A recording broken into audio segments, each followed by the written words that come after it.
Now follow me. Here is my question. Jesus, where's this camera? How can Lamont Peterson win? Now I know he has a chance to win. Now I know he's overall, he's a good fighter despite what you may think of his history. But I'm asking, how can he win? Of course, I got Danny Garcia. No, it's not just because I'm from Philadelphia. It's because Danny Garcia has the power. Lamont Peterson has always succumbed to power. So now I'm looking at Lamont Peterson versus the vicious 6-foot, 6-toed, left-handed Danny Garcia. And I'm thinking, how is that left hook going to connect? Meaning, I'm talking about not left-handed, but, with the left hook.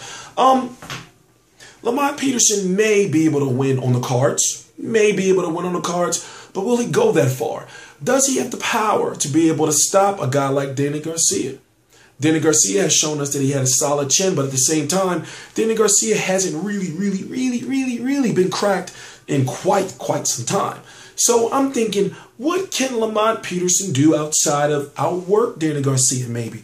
But then if he's trying to outwork Danny Garcia, he's in clear range of the left hand. And that's why I said, that's why I'm excited for the fight. It's an intriguing fight because I can't say it's 50-50. I got Danny winning, and I think Danny has the advantages.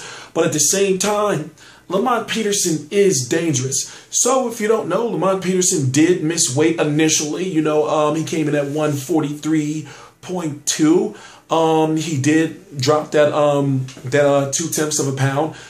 Weighing in at the limit of 143, Danny Garcia 142.2. If you don't know, the catch weight was 143. It's a non-title fight. Danny Garcia is the WBC, WBA Super World Champion, along with the Ring Magazine Champion, and Lamont Peterson is the IBF Champion at 140 pounds. So none of these titles are being defended, but if Lamont Peterson loses, he will be stripped. It's crazy, how they did that. And after all, in my opinion, he should have been stripped a long time ago when they stripped him of the WBC. They should have stripped him of that IBF too. So I don't know what happened with that. He went on to fight Lucas Matisse at a catchweight. Lucas Matisse knocked him out, who should have been a champion, as Angel Garcia said here on the channel, which means that Danny Garcia should have technically been, if you really want to go and look at it, should be the 140-pound IBF champion along with the WBC, WBA Super World in the ring. But, that's here or there. Right now, it's April 10th, 2015. This is T Street Controversy. This is T Street Controversy Live, and I cover every single major fight live. So, tomorrow, PBC on NBC, I am going to be covering that fight. The cards, I'm not going to be doing a Google Hangout. There's a lot going on.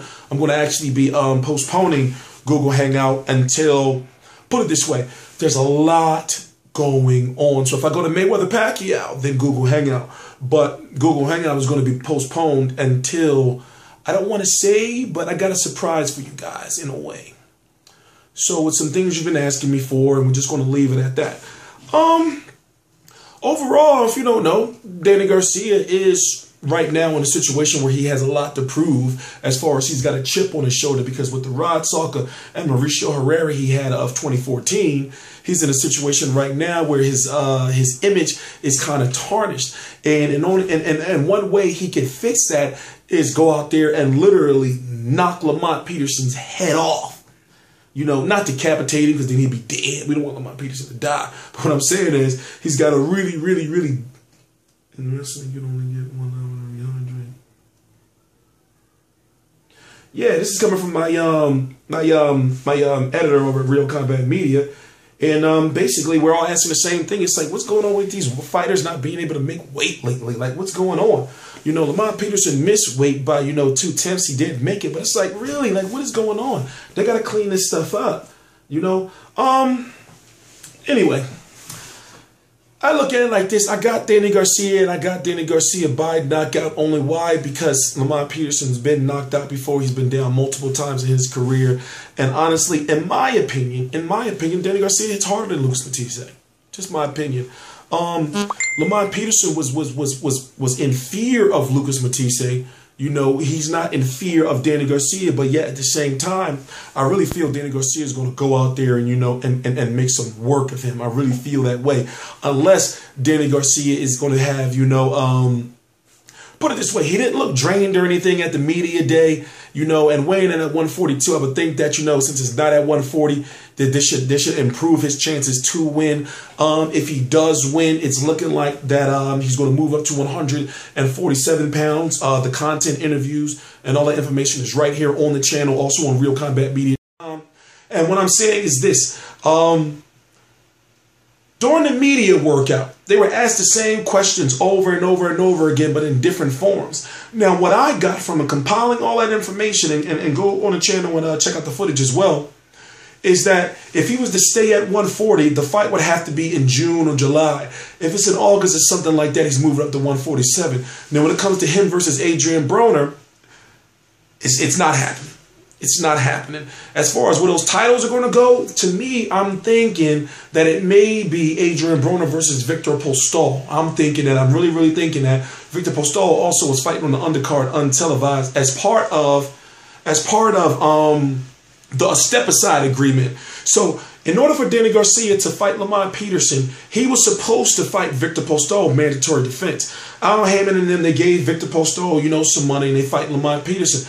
But because of that step out, because of that, you know, that he was able to have this fight and not fight Viktor Postol, even though Postol was the mandatory, the WBC made it so that Danny Garcia has to fight Viktor Postol and then Lucas Matthysse. Or what I'm saying is, as far as the next two in line for the WBC, it's like a two mandatory situation. You see what I'm saying? So it's rare that the WBC would do something like this to set Danny up to whereas if he's still the 140-pound champion, you know, and if he's still campaigning at 140 pounds, he's got to fight Viktor Postol, then Lucas Matthysse. I don't know how the WBO situation works out with Matthysse and Provodnikov, because the winner of that is supposed to fight the winner of Crawford versus Delorme and or Chris Algieri. If he's still fighting at 140, it's a weird situation. So I don't know how if he was to lose, meaning if Lucas Matthysse was to lose to Ruslan Provodnikov, I don't know how that would affect his ranking with the WBC. As I said, all this information you can go find out there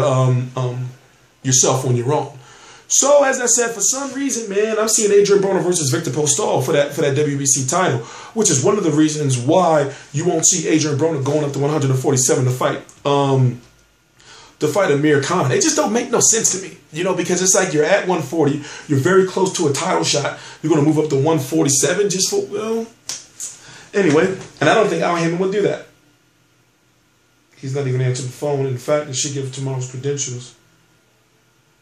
Oh, I got a very important, I got to read this. I'm T-Street Controversy with RealCombatMedia.com, and I cover every single major fight live. Please subscribe.